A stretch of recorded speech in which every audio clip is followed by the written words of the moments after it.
네, 안녕하세요. 오늘은 나폴레옹 시대와 나폴레옹 시대가 끝난 그 빈체제에 대해서 알아보도록 하겠습니다. 화면을 좀 크게 볼게요. 왜냐면 여러분들 핸드폰으로 볼 때 화면이 생각보다 작더라고요. 그리고 글씨도 조금 크게 써드리겠습니다. 자, 그리고 미리 표시하지 않았어요. 교과서를 미리 표시하지 않은 이유는 그걸 그대로 그냥 강의를 듣지 않고 바로 체크만 해가지고 오는 친구들도 있어서 그냥 강의를 하면서 바로바로 체크하고 글씨 써드리고 하도록 하겠습니다. 자, 나폴레옹 시대 보도록 하겠습니다. 나폴레옹 시대를 보기 전에 우리 저번 시간에 배웠던 프랑스 혁명 흐름 한 번만 다시 잡고 갈게요. 자, 프랑스 혁명이라고 하는 거는 맨 처음에 루이 16세와 마리 앙뚜아네트에 의한 전제 정치에 대한 반발로부터 시작을 하죠. 이렇게 시작을 해서 자, 그래서 루이 16세 여기다 적어 드릴게요. 루이 16세 여기에 반발을 해서 일어나게 되었고, 자, 이거 다음에 등장하는 게 이제 국민의회를 만들죠. 국민의회를 만들어서 네, 투쟁을 합니다. 그리고 나서 법으로서 한번 또 해봅시다 라고 해가지고 입법의회가 만들어지죠. 그리고 이 사이에 들어가는 건 좀 중요한 내용인데 네, 봉건제라고 하는 게 폐지가 됩니다. 네, 봉건제가 네, 사라지게 되죠.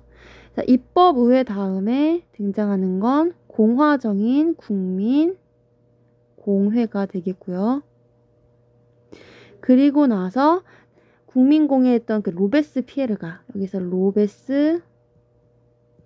로베스피에르라고 하는 사람이 독재 정치를 해가지고 너무너무 힘들어서 이 사람도 지금 단두대의 그 이슬로 사라지게 되죠. 로베스피에르의 시대가 열려서 너무너무 힘들어가지고 이 독재 정치는 도저히 있으면 안 된다 해가지고 5명의 총재가 다스리는 네, 총재 정부가 네, 들어서게 됩니다. 총재 정부가 들어서게 되죠. 네, 이렇게 흐름을 여기까지 봤었어요.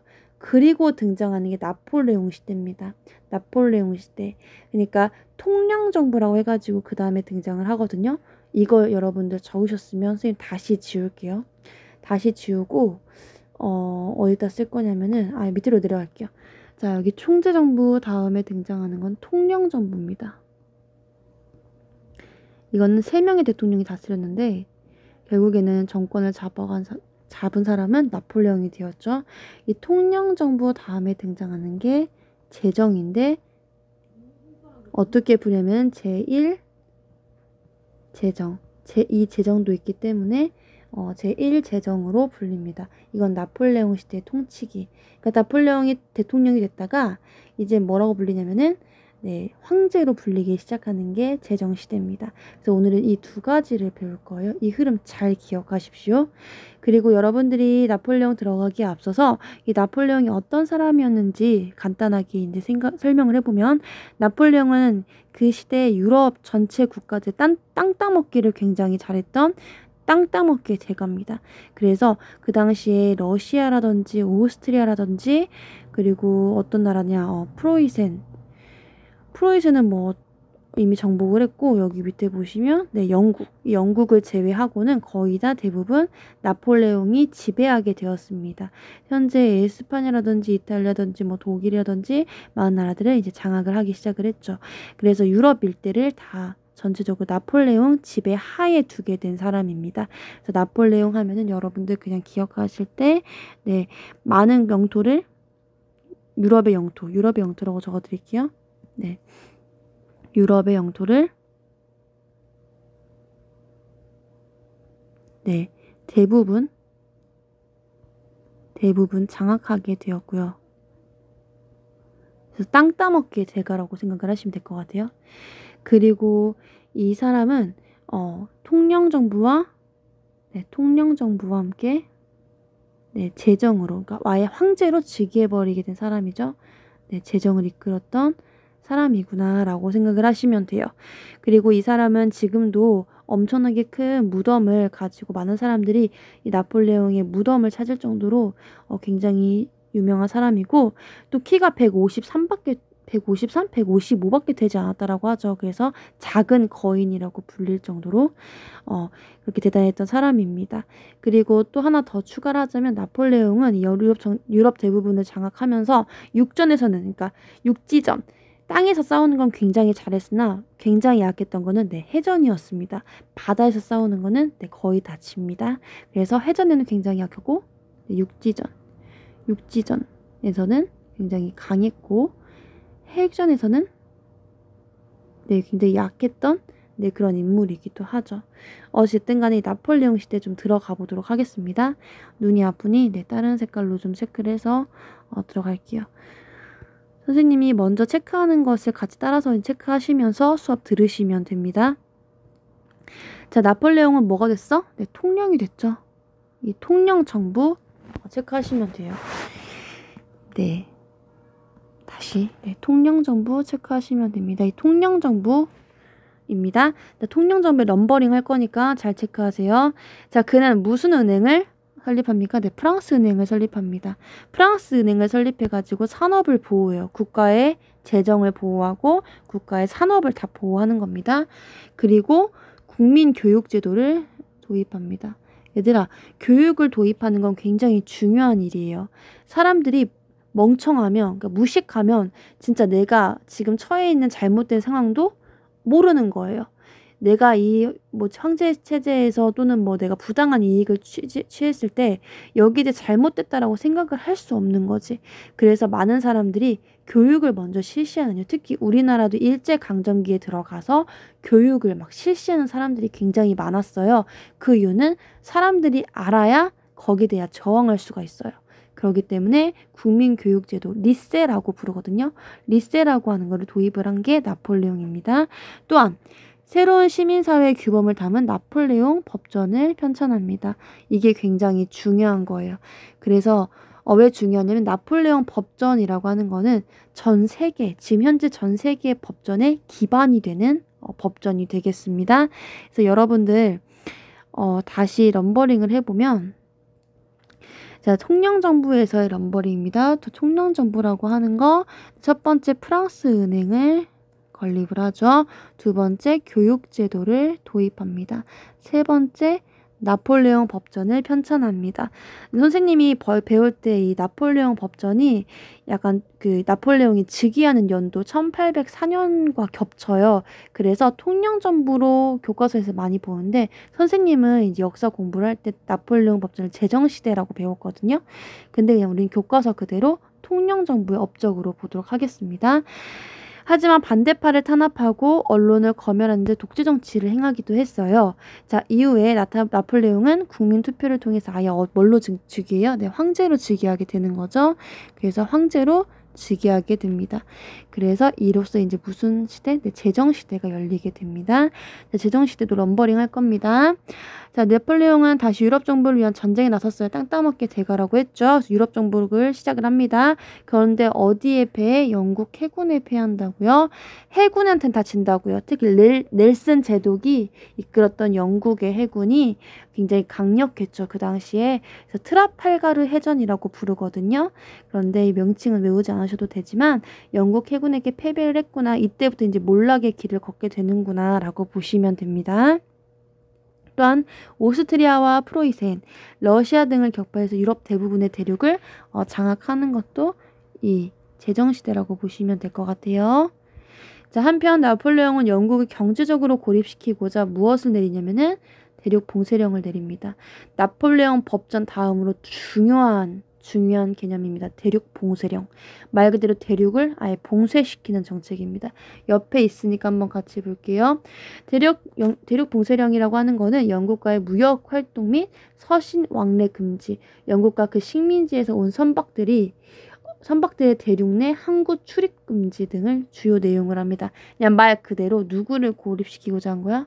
영국을 고립시키고자 한 겁니다. 영국을 아예 발목을 다 묶어버리는 거죠. 영국이 섬나라인데 이 영국 섬나라로 들어가는 그 모든 배들을 다 막아서는 거지.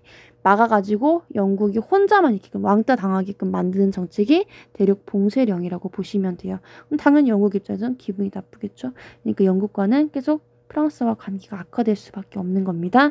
자, 근데 이걸 누가 어기냐? 대륙봉쇄령은 누가 어기냐? 웃긴 게 러시아가 어겨요. 러시아가 어기고 영국과 교류를 계속 하는 거지. 이렇게 한 편을 먹었으니 나폴레옹 입장에서는 내가 하지 말라고 했는데 감히 네가 해? 그럼 너도 우리가 정복하러 갈 거야 라고 해가지고 러시아를 정복하러 떠나죠. 그래서 나폴레옹이 어디까지 가냐면은 모스크바까지 갑니다. 그런데 어떻게? 네, 실패합니다. 왜냐하면 러시아는요 프랑스보다 위의 지대예요. 그래서 굉장히 추웠어요. 생각보다 굉장히 추웠고 또 나폴레옹이 프랑스, 여기가 프랑스라고 한다면은 여기 러시아잖아요. 러시아까지 이렇게 잠깐만요. 한번 체크를 해볼게요. 자, 네, 러시아까지 이렇게 가는데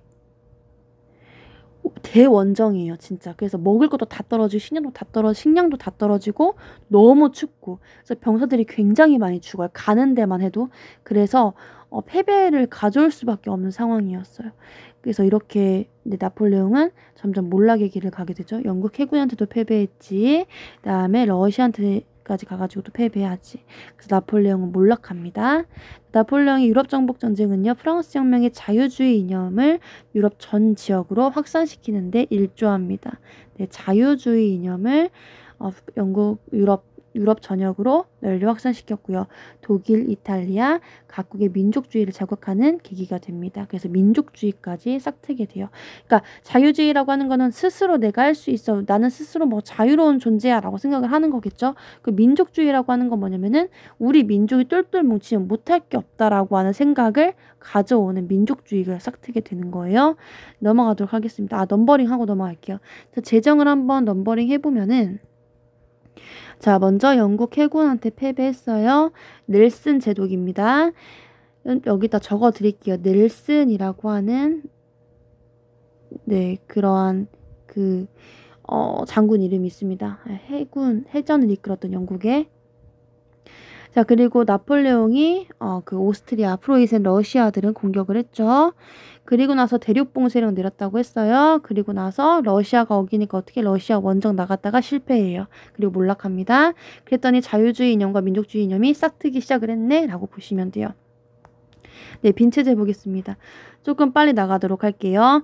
자, 빈체제라고 하는 것은요, 나폴레옹이 몰락한 이후에 많은 군가들이 이렇게 큰 영토를 차지했던 나폴레옹이 죽었네? 그럼 유럽들이 다 이제 다 혼란의 시대가 왔겠지. 왜냐하면은 각각 다 따로따로 왕국을 설립하다가 이 왕국들을 다 제패한 게 나폴레옹이어서 나폴레옹이 죽었어.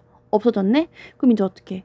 이 영토를 다 어떻게 다시 다스릴 것인가? 에스파냐도 어떻게 다스리고 프로이센도 독일도 어떻게 다시 다스리고 뭐 오스트리아면 특히 프랑스는 어떻게 할 것인가? 이거에 대한 논의가 이제 열리기 시작을 한 거죠. 그게 바로 빈체제라고 하는 겁니다. 자, 한번 같이 볼게요.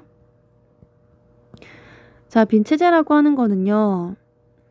나폴레옹이 몰락한 이후에 오스트리아 기억하십시오. 오스트리아 수도 어디? 네, 빈이라고 하는 곳은 예술가의 도시죠. 화가들이 많이 배출이 됩니다. 여기서 빈에서 메테르니히라고 하는 사람이 주도합니다. 메테르니히라고 하는 사람이 주도합니다. 여기에 어디 나라들이 참여했냐면 영국, 러시아, 오스트리아 등이 참여합니다.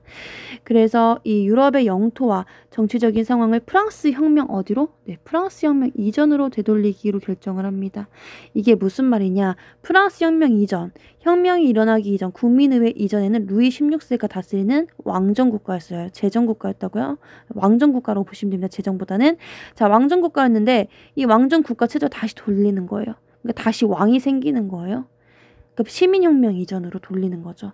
그래서 복고주의 체제라고 합니다. 복고. 네, 옛날 걸 다시 돌린다라고 하는 복고주의 체제를 뭐라고 불리냐면 빈체제라고 불립니다. 왕이 다시 등장을 한 거야, 얘들아. 그러니까 완전 역행한 거죠. 이 빈체제는요, 프랑스 혁명 이후 확산하던 당연히 무엇을 탄압을 하겠어요? 네, 자유주의와 민족주의 운동 철저하게 탄압을 하겠죠.